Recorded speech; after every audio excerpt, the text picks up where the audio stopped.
ಏನು ಈ medical astrology ಅಂದರೆ? ಅಂದರೆ ಪ್ರತಿ ಒಂದು ಗ್ರಹಕ್ಕೂ ಒಂದೊಂದು ಆರ್ಗನ್ ಇದು ಮಾಡ್ತಾರೆ, ಕನೆಕ್ಟ್ ಮಾಡ್ತಾರೆ. ಫಾರ್ ಎಕ್ಸಾಂಪಲ್ ಈಗ ಗುರು ಅಂದ ತಕ್ಷಣ ನಾವು ಹೊಟ್ಟೆಗೆ ಕನೆಕ್ಟ್ ಮಾಡ್ತೀವಿ ಅದನ್ನು, ಮತ್ತು ಶನಿ ಮಹಾತ್ಮ ಅಂದ ತಕ್ಷಣ ಪ್ಯಾಂಕ್ರಿಯಾಸಿಗೆ ಕನೆಕ್ಟ್ ಮಾಡ್ತೀವಿ.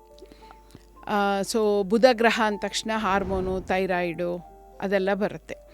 ಸೊ ಯಾಕೆ, ಮತ್ತು ಶುಕ್ರ ಅಂದ ತಕ್ಷಣ ಯುಟರಸ್ಸು, ಹೆಣ್ಣಿಗೆ ಸಂಬಂಧಪಟ್ಟಿದ್ದು ಇವೆಲ್ಲ ಬರುತ್ತೆ.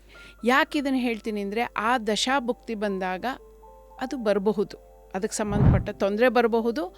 ಆ ಗ್ರಹ ಯಾವ ಮನೇಲಿರುತ್ತೆ, ಅದು ಪ್ಲಸ್ ಆಗಿದೆಯೋ ಮೈನಸ್ ಆಗಿದೆಯೋ, ಅದರ ಎನರ್ಜಿ ಹೆಂಗಿದೆ ಅನ್ನೋದ್ರ ಮೇಲೆ ಡಿಪೆಂಡ್ ಆಗುತ್ತೆ. ಮ್ಯಾಮ್ ಇಲ್ಲೊಂದು ಡೌಟು. ಹಾಂ, ಆಸ್ಟ್ರಾಲಜಿ ಗೊತ್ತು, ಹೌದು. ಬಟ್ ಈಗ ಮೆಡಿಕಲ್ ಆಸ್ಟ್ರಾಲಜಿ ಆ ಗ್ರಹಕ್ಕೆ ಈ ದೇಹದ ಅಂಗ ಅಂತ ಈ ಕನೆಕ್ಷನ್ ಕೊಡೋದಕ್ಕೆ ಸಿಲೆಬಸ್ ಎಲ್ಲಿಂದ ಬಂತು? ಎಲ್ಲ ಮೊದಲಿಂದನೂ ಇದೆ, ಹೇಳ್ತಾ ಇರಲಿಲ್ಲ ಅಷ್ಟೇ. ಈಗ ನಾವು ಸುಮ್ಮನೆ ಸಪ್ರೇಟ್ ಮಾಡಿದ್ದೀವಿ. ಈಗ ಮೊದಲು ನಿಮಗೆ ಡಾಕ್ಟ್ರೇನು ಒಬ್ಬರೇ ಡಾಕ್ಟ್ರು ಎಲ್ಲ ನೋಡ್ತಾ ಇದ್ರಲ್ವಾ. ಈಗ ನಾವು ಐ ಸ್ಪೆಷಲಿಸ್ಟ್ಗೆ ಮೊದಲು ಫ್ಯಾಮಿಲಿ ಡಾಕ್ಟರ್ ಅಂದರೆ ಎಲ್ಲ ಮುಗಿದೋಗೋದು. ಹಾಗೇನೆ ಆಸ್ಟ್ರಾಲಜಿ ಅವ್ರಿಗೆ ಗೊತ್ತಿತ್ತದು. ಅವ್ರು ಹೇಳೋರು ಈ ದಶಾಭುಕ್ತಿ ಬಂದಿದೆ, ಹಿಂಗೆ ಹುಷಾರಾಗಿರಿ ಅಂತ. ಅವರು ಬಿಡಿಸಿ ಹೇಳ್ತಿರ್ಲಿಲ್ಲ. ಈಗ ನಾವು ಕಲಿಯೋ ಕ್ಯೂರಿಯಾಸಿಟಿ ಬಂದಾಗ ಇದೊಂದು ಎಕ್ಸ್ಟ್ರಾ ಚಾಪ್ಟರ್ ಥರ ಮಾಡಿಬಿಟ್ಟು ಹೇಳ್ತಾರೆ ಅಷ್ಟೇ. ಫುಲ್ ವಿಡಿಯೋನ ನೋಡಿ ಆನ್ ರ್ಯಾಪಿಡ್ ರಾಶ್ಮೀಸ್ ಯೂಟ್ಯೂಬ್ ಚಾನಲ್.